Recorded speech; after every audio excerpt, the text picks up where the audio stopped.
조선시대에는 여자로 태어났다라는 그 이유 하나만으로 신분적인 차별을 받았고요. 여러 가지 사회 활동을 할 수 있는 그런 활동 자체에 제약을 받았었습니다. 자, 그런데 그런 속박된 사회 속에서도 자신의 타고난 재능과 능력으로서 자신의 이름 석자를 오늘날까지 우리 가슴에 새긴 여성분들이 계십니다. 그 중에는 불꽃처럼 살다 가신 분도 계시고요. 나비처럼 살다 가신 분도 계시는데, 자, 나비처럼 살다 가신 신사임당과 허난설원 이야기 지금부터 살펴보도록 하겠습니다. 여러분들 저 조선시대 유명한 여인들 그러면 누가 떠오르십니까? 그렇죠. 크게 둘로 나눌 수가 있습니다. 불꽃처럼 살다 간 여인들이 있고요. 또 나비처럼 살다 간 여인들이 있습니다.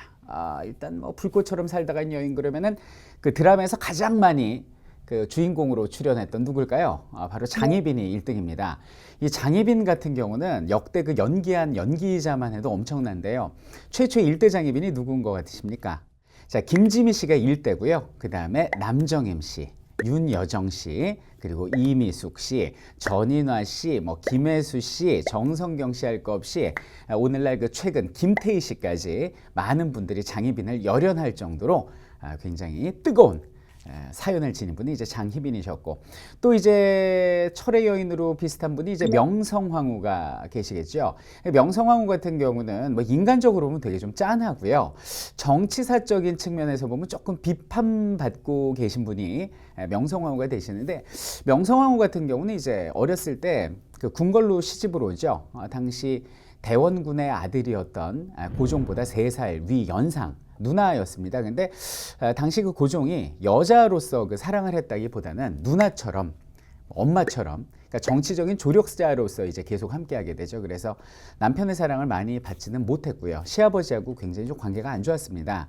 아이를 낳았는데 그 첫 번째 낳은 아이가 쇠양이라고 해서 항문이 막힌 병이 생기죠. 그래서 명성황후는 어떻게든 좀 약으로 좀 고쳐보려고 했는데 그게 안 되니까, 그래서 서양 의술을 이용해서 항문을 만들려고 그랬습니다. 근데 대원군 같은 경우는 그거는 원자의 몸에 칼을 댈 수 없다 이래가지고 뭐 산삼을 내렸는데 아이가 곧 죽게 되죠. 그 이후에 이제 시아버지하고 굉장히 사이가 안 좋아지고, 시아버지 같은 경우는 이제 자신의 손주를 얻을 수만 있다면, 세 손을 얻을 수만 있다면 뭐 누구 배든 상관없다 이러면서 자꾸 후궁들하고 친하게 지내고 이러니까 그 시아버지에 대한 그 분노 때문에 이 여자가 점점 이제 철의 여인으로 변해갔다, 좀 이런 견해가 있습니다. 근데 명성황후 같은 경우 이제 뭐 개항을 하는데 결정적인 역할을 미쳤고요. 그리고 나중에 뭐 그 고종의 어떤 조력자로서 개화 정책에 여러 가지 영향력을 끼친 거는 분명하지만은, 워낙 당시에 그 여흥민씨 세력들 한 1000명 정도가 세도 정치를 벌이면서 좀 우리나라의 개화 정책에 좀 잘못된 부분을 많이 맡았고요. 그래서 조금 우리나라 개화 정책의 실패 원인이 명성황후 때문이다, 민씨 때문이다, 이런 견해도 많이 있습니다. 그러나 한 나라의 국모로서 입에 담지 못할 만큼 처절한 그런 시해를 당하게 되고요. 장례도 바로 치르지 못하는 이런 끔찍한 어떤 일을 겪은 거를 보면은, 한마디로 어떤 그 장희빈 같은 경우는 당시 붕당의 소용돌이 속에 희생된 희생양이라면, 여기는 명성황후 같은 경우는 당시의 어떤 그 서구 열강, 그리고 가까운 일본의 어떤 침략, 그리고 개항, 이런 역사적 소용돌이 속에 희생된 희생물이 아니었을까라는 생각도 해보고, 이 여인들이 궁중으로 시집을 가지 않고 평범한 집안에 그냥 시집을 갔더라면 얼마나 좀 행복하게 살다 갔을까라는 생각도 해봅니다. 이렇게 불꽃처럼 살다 간 여인들이 있는가 하면요, 나비처럼 한 세상 살다 간 여인이 있는데요. 자, 오늘의 주인공을 이야기해 보겠습니다. 첫 번째가 바로 사임당 신씨입니다. 흔히 사임당을 이제 이름이라고 생각하시는데 이름은 아니고요, 호같이 생각하시면 될 거예요. 저는 이제 학생들을 가르치니까 크게 세운다라는 그 호를 쓰는데요, 이 당호가 되겠습니다. 그래서 사임당이고, 원래 이름은 신인선이 되겠습니다. 연산군 10년에 강원도 오늘날 오죽헌 지역에서 태어나게 됩니다. 집안에 아들이었고요, 딸만 5이었습니다. 그 중에 셋째로 태어났어요. 그래서 당시 아들이 없기 때문에 시집을 가지 않고, 남편 이름이 이제 이원수인데요, 장인 같은 경우가 이제 그 부탁을 하죠. 그래서 내가 자식이 없으니까 당신을 자식처럼 여길 테니 여기는 좀 처가에 살아주게 그래서 대릴 사위로 이원수가 살게 됩니다. 근데 재밌는 거는 사임당 신씨의 어머니도 자신의 친정에서 살았다는 거거든요. 근데 강원도 오죽헌이 사임당하고 그 어머니의 사실상 고향이에요. 아니 근데 조선시대 때는 보통 여자가 시집을 가는데 남자가 장가를 드는 게 아니라 여자가 시집을 가는데 어떻게 이럴 수가 있는가라고 이제 질문을 던지실 수 있는데, 흔히 우리가 알고 있는 여자가 시집 가는 친영제도, 남자 집에서 여자를 친히 영접하는 제도는 조선시대 후기 임진왜란 이후의 상황이고요. 사임당 신씨는 조선 전기에 해당하는 인물이기 때문에 그때는 뭐 대릴사위 처가살이가 일반화돼 있었거든요. 그래서 친정에서 주로 살았다 이렇게 보시면 되겠고, 38세가 되는 나이까지 친정에서 살았다 주로 이렇게 보시면 되겠습니다. 사임당 신씨 같은 경우는 7살 때부터 스승 없이 스스로 이제 그림을 그리기 시작했고요. 뭐 워낙 재능이 뛰어나는데 특히 뭐 습작도 많이 했지만은 가지랄지 벌레랄지 꽃을 그리는데 아주 재능이 남달랐다 이렇게 보시면 되겠습니다. 자, 여기 보시는 그림 좀 눈에 익지 않으십니까? 뭘까요? 풀과 벌레를 그린, 그렇죠, 바로 초충도가 되겠습니다. 여기는 초충도 같은 경우는 5,000원권과 5만원권에 그려져 있는데요.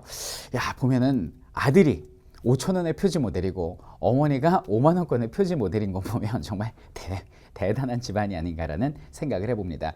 근데 워낙 이 초충도를 처음 그렸을 때 그 그림을 멋지게 그려가지고 이걸 말리려고 이렇게 세워놨는데 그림을 닭이 와가지고 이렇게 벌레를 쪼았다는 말이 있을 정도로 굉장히 잘 그린 그림이고요. 당시 숙종 임금 같은 경우는 이 그림을 보고 시를 한 수 내리게 됩니다. 뭐 내용은 그렇습니다. 풀이여 벌레여 모양도 같을시고 부인이 그려낸 것 어찌 그리 묘하온고, 그 그림 모사해서 대궐 안에 병풍을 쳤네. 아까울 선 빠진 한 폭 못이 한 장 더한 놈가 채색만을 쓴 것이라 한결도 아름다워라는 시를 임금이 직접 내릴 정도로 너무너무 잘 그렸다라는 거죠. 사임당 신씨 같은 경우는 흔히들 우리한테는 현모양처, 그러니까 신사입니다, 현모양처 이렇게 나오잖아요. 근데 실제로는 자신의 재능을 가지고 한 시대를 뒤흔들었던 진정한 화가이자 시인이었다 이렇게 보시면 돼요. 진정한 알파걸이다 이렇게 보시면 되겠습니다. 근데 왜 사임당 신씨는 오늘날 우리한테 그 현모양처 이미지로 남아 있을까요? 그것은 워낙 그 자식이 잘된 것도 있지만은, 자식이 누굽니까? 율곡이죠. 자, 우리 아들 얘기 한번 해볼게요.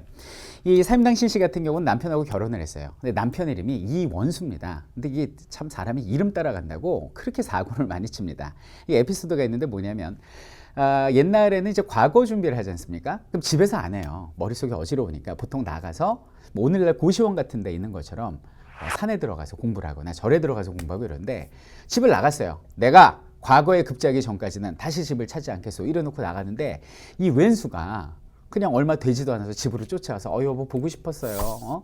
우리 뭐 헤어지지 말아요. 이딴 소리 하는 거예요. 그러니까 사임당 신씨가 얼마나 기가 막히겠습니까? 그래서 남편 교육을 시키는데 이렇게 얘기를 합니다. 그래요, 당신 과거 시험 보지 말고 그냥 막 삽시다. 우리 막 살고, 대신 나는 지금부터 머리를 박박 밀어버리겠습니다. 중이 되겠습니다. 나 중 되고 당신 막 살고 인생 막 삽시다. 그러면서 머리를 밀려고 하는 거예요. 그래서 이원수가 깜짝 놀라서 여보 내가 잘못했습니다. 공부 열심히 할게. 그래서 이제 다시 칩거리를 해서 열심히 공부해서 이제 관직에 나갈 수 있도록 그 토대를 만들어준 게 우리 사임당 신씨고요. 그리고 이제 4남 3녀를 낳게 되죠. 그 중에 이제 율곡이 있는데요. 이율곡이. 근데 사임당 신씨가 일찍 죽습니다. 40대에 죽게 되고 남편한테 유언을 남기는데, 남편이 10년을 더 살거든요. 근데 유언이 뭐였냐면, 저 아이들도 있고 하니까 근데 재혼은 제발 하지 말아주세요. 나를 마지막 사랑으로 남겨주세요. 그리고 죽었는데 죽자마자 바로 이제 재혼을 하죠. 이름 따라가는 진짜 왼수땡이가 아닌가 뭐 그렇게 생각을 합니다. 근데 사임당 신씨 같은 경우는 그 율곡을 너무나 교육을 잘 시켰죠. 그 사임당 신씨 같은 경우는 이제 7명의 자녀들한테 7색깔 무지개 교육을 시켰다는 거 아닙니까? 그래서 조선시대 때 교육이라면 사실상 획일적인 교육이에요. 오늘날 교육보다 더 획일적이라고 볼 수 있습니다. 자, 오늘날 교육을 봐도 뭐예요? 학교 공부 열심히 해서 반에서 1등하고 전교에서 1등해서 좋은 대학 가서 뭐 좋은 직장 취직해서 잘 먹고 잘 살아라. 이게 기본적인 교육의 취지인데, 이거에 아이가 조금 좀 다른 방향으로 가게 되면 굉장히 부모하고 다툼이 일어나지 않습니까? 조선시대도 마찬가지였어요. 조선시대는 무조건 성리학 교육이었습니다. 일단 남자로 태어나면 성리학 공부 열심히 해서요. 조과 시험 보고 성균관 갔다가 대과 시험 봐서 관직 올라가는 거고, 여자로 태어나면 글은 무슨 글입니까? 그냥 뭐 한글 정도 익히고요. 이렇게 좀 십자수나 하다가 좋은 집 시집가서 아이 낳고 잘 살. 이게 조선시대의 획일적인 교육이었는데 사임당신은 결코 그렇지 않았다. 남자건 여자건 차별하지 않고 그 아이의 재능을 먼저 살핍니다. 그래서 눈높이에 맞춰서 재능 교육을 시키는데요. 아이가 그림을 잘 그린다? 그림을 가르치고, 소리를 잘하면 노래를 가르쳤다고 하죠. 그리고 이희 같은 경우는 워낙 이제 글재주에 뛰어나니까 그래, 얘는 관직으로 보내야겠다 그러면서 어떤 성리학 교육을 시키기도 하지만, 자고로 군자는 예와 악, 음악도 함께 해야 된다 그러면서 음악 교육이랄지 미술 교육을 성리학 교육 외에 다각도로 시켰다는 거예요. 오늘날로 따지면 뭐 수능 공부, 자신한테 어떤 도움이 되는 시험 공부 외에도 다양한 인문학 교육 등을 통해서 그 아이의 어떤 지적인 부분 말고도 덕성과 체력까지 겸비해서 전인 교육을 시켰던, 이것이 바로 사임당신시의 교육이었다, 이렇게 보시면 되겠습니다. 이 사임당신시를 미성년의 나이에 이른 이희 같은 경우는 너무나 충격을 받고요. 산속에 칩거를 하게 되죠. 그래서 뭐 도사가 된다고 도교 공부도 하고, 중이 된다고 불교 공부도 하다가 결국 깨달음을 얻게 되는데, 그 깨달음은 뭐였습니까? 내가 여기서 깨달음을 얻어봐야 무슨 소용이 있는가? 우리 백성들한테 도움이 돼야지. 그래, 내가 세상을 바꿔야겠다. 그것이 어머님의 뜻인 것을. 그러면서 이제 이희가 하산을 합니다. 열심히 과거 시험 봐가지고, 하여튼 보는 과거 시험마다 무조건 급제를 합니다. 1등을 했던 거 이희죠.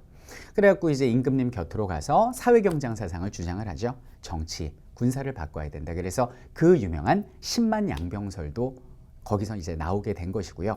다양한 뭐 수미법, 당시 이제 세금 제도의 어떤 개선이랄지 다양한 업적을 통해서 굉장히 훌륭한 인물로 남은 것이 이희였고, 그 이희에는 어머니의 위대한 교육이 있었기 때문에, 소통의 교육, 그리고 다양한 전인 교육이 있었기 때문에 가능했다라고 오늘날도 사람들은 생각하고 있어요.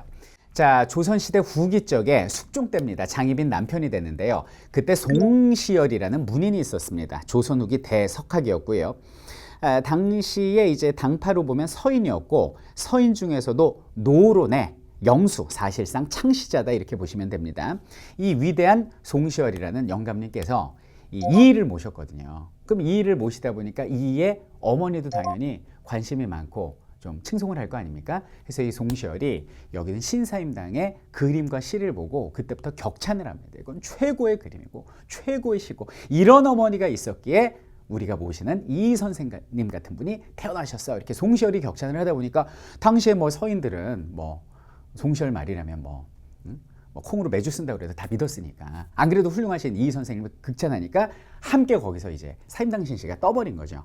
그래서 주로 당시 조선인들의 어떤 그 성리학적 시각에서 바라본 사임당신시는 개인의 능력보다는 훌륭한 이희 같은 석학을 만드신 어머니로서 그런 면이 부각이 된 거예요. 그래서 오늘날 또 현모양처 그러면 사임당신시인데, 좀 이제 21세기는 다르게 좀 조명돼야 되지 않을까. 그래서 훌륭한 어머니로서의 어떤 사임당신시의 모습도 우리가 존경할 만하지만은, 당시 조선시대 때 그 열악한 교육 속에서 어떤 자신의 재능을 잘 살려서 그 그림과 시를 오늘날까지 우리 가슴에 새긴 그 신인선이라는 그 한 여인, 한 어떤 예술가의 면모도 우리가 좀 가슴속에 남겨야 되지 않을까라는 생각을 해봅니다.